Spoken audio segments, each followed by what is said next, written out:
Welcome to the PDHPE Course Preferences Guide.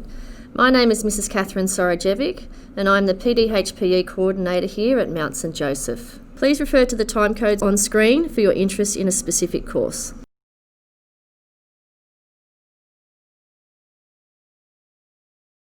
One subject that students might like to consider for Year 11 and 12 is PDHPE. In this subject, you'll learn about topics that cover areas such as health and how it is influenced by a number of different factors. You'll also participate in units about how the body adapts to exercise and the factors and body systems that influence movement. These are the topics that are studied in PDHPE. In Year 11, there are 2 core units, Better Health for Individuals and the Body in Motion. And there are also 2 options studied, Outdoor Recreation and First Aid. There's a lot of practical application of learning in the options, especially during Year 11. The PE camp being one of these, and during PE camp you'll participate in activities like abseiling, canoeing, bushwalking and camp cooking, as well as camping out for 2 nights.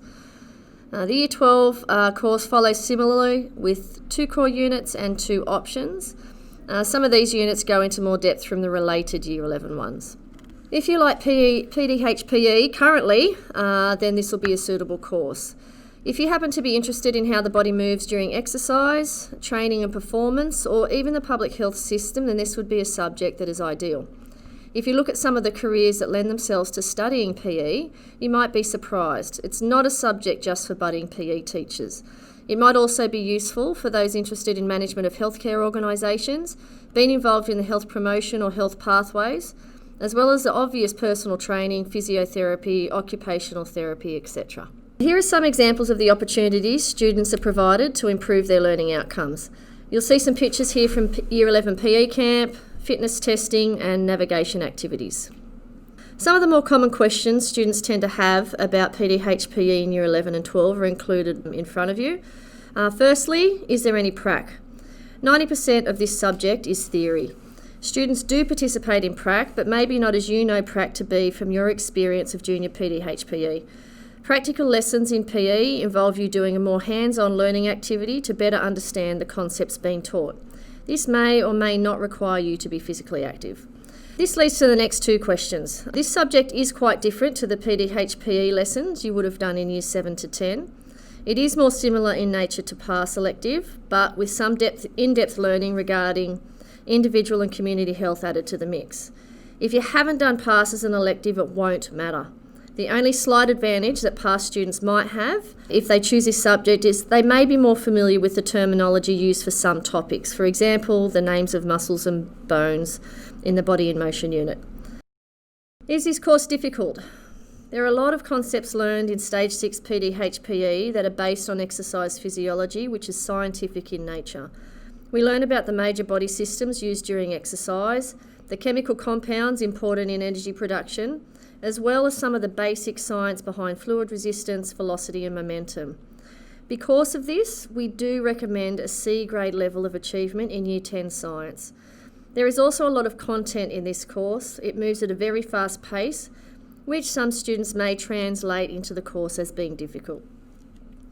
Another popular question about this course is whether the camp is compulsory or not. Basically, if you agree to doing Year 11 PE, you are agreeing to go on camp. Camp is linked to the Year 11 Outdoor Education unit, and I think you could appreciate the fact that it is difficult to thoroughly learn about camping without actually going on camp. It might push you out of your comfort zone, but you will be very grateful for the experience. And final question, do you have to write essays? The biggest extended response you'll have to write during a PE exam will be one 12-mark question. This is roughly 2 to 3 exam pages in length. Some handing tasks may be longer than this, but these are few. Community and Family Studies is one of the other Stage 6 courses that fall under the PDHPE banner. Community and Family Studies is more about how individuals, groups and communities interact within Australian society. There are only 3 core units in the preliminary course, which you can see here as Resource Management, Individuals and Groups and Families and Communities. Much of the content in these units is a learning platform for the HSC topics. Students in Year 11 will learn about and get an opportunity to practice different research methods. This will be important for the first unit in the HSC course, which is Research Methodology. Now, during this unit, students will complete an independent research project. You may know this better as an IRP. The IRP requires students to use research methods that they learnt about in Year 11 to collect data on a chosen topic. The other units in the HSC course include groups in context, parenting and caring, as well as the option social impact of technology. Students should pick CAFS if they would like to learn about marginalised groups in society, how individuals and groups interact, and what might impact people from accessing resources to improve their well-being.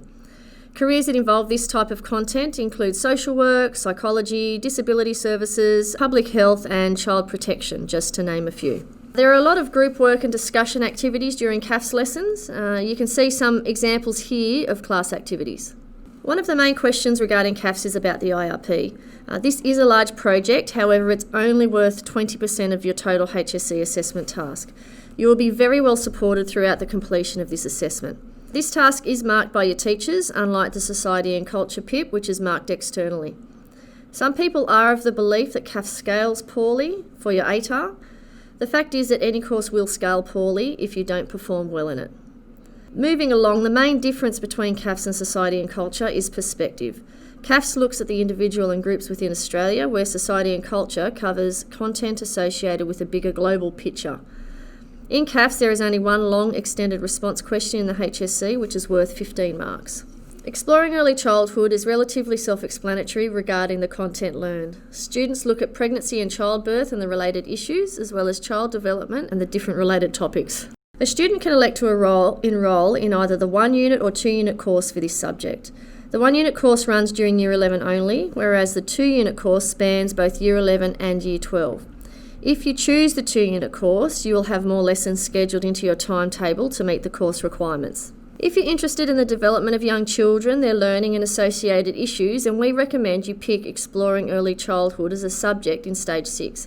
If you do have a strong desire to pursue a career in childcare or preschool teaching, then the 2 unit course will be best suited to you. But as you can see, studying EEC would be beneficial for any of the careers listed. There are a number of hands-on learning opportunities provided to students studying EEC. We have the Real Care Babies. Students may observe a local childcare centre in action or visit a kindergarten class at the local primary school. Now I'll answer some questions relating to the Exploring Early Childhood course. Firstly, when do you get to use the Real Care Babies? Depending on student numbers, students typically get the opportunity to look after the Real Care Babies for a 2-day period during terms 2 or 3. The main differences between the 1 and 2 unit courses are the number of lessons. You'll have 9 lessons per fortnight if you choose to do the 2 unit course, so obviously there will be more units for you to study. Students do not do any work experience in this subject. This subject is not linked to the VET department. This course is a content endorsed course, so does not have an externally assessed HSC exam. This means that it will count towards your HSC and appear on your record of attainment, but it does not contribute towards an ATAR. If you do choose to do the 1 unit course, the course will finish at the end of term 3 in Year 11, and these lessons will be replaced with the supervised study lesson. Sport, Lifestyle and Recreation is the other non-ATAR course offered to Year 11 and 12 students here at MSJ. This course gives students the opportunity to pursue knowledge and skills in a variety of sport and recreational activities. SLR is offered as a 1 unit or 2 unit course. There will be many opportunities to being physically active or apply your knowledge in a practical way, for example coaching. There will be theory lessons in this course, but this course is not as academically challenging as Year 11 and 12 PDHPE. Expect to get good use of your sports uniform in this course. SLR is a non-ATAR course that will give students a chance to engage in hands-on activities like coaching, designing fitness plans and planning sporting events. There are numerous careers that involve topics covered in the SLR courses, which you can see listed in this slide. As you can see, there are lots of physical activity in the SLR courses shown in the photos here. As already mentioned, at least 50% of this course is practical in nature. If you love being physically active, this would be the ideal course for you. You will be assessed on your sporting skills in this course. The 1 unit course has less classes timetabled per cycle, and as a result you don't do as many units throughout the year. As with all content endorsed courses, this course is a non-ATAR course, so there is no HSC exam. If you choose to enrol in the 1 unit course, in term 4 of Year 11, your lessons will be replaced with a supervised study. If you have any questions regarding any of the courses that fall into the PDHPE department area, please feel free to email me on c.sorojevic@sid.catholic.edu.au.